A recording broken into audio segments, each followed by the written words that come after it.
Welcome to our channel. Today we how to authorize implement Stripe payments in Bubble, beginner guide step by step clearly. To start implementing Stripe payments in Bubble, first, log into your Bubble account. Create a new project or open an existing one where you want to integrate Stripe. Next, go to the Plugins tab on the left sidebar. Click on the Add Plugins button at the top of the page. In the search bar, type Stripe to find the Stripe plugin. Choose the Stripe.js plugin and click on Install. Once installed, navigate back to the Design tab. Drag and drop a button element onto the page. This button will initiate the payment process. In the Property Editor, set an appropriate label for the button, such as Pay Now. Next, click on the Create a new workflow by selecting the button you just added. Choose the action plugins from the list of workflow actions.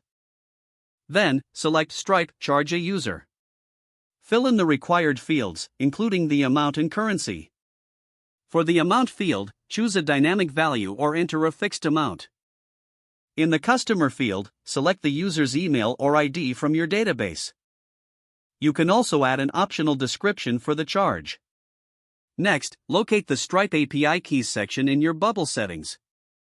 You will need your publishable key and secret key from your Stripe account. Log into your Stripe account and navigate to the Developers section.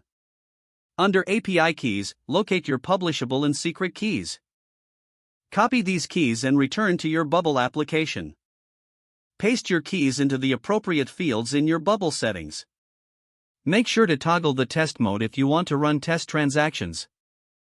Now, return to the Workflow tab and add a new action after the Stripe charge.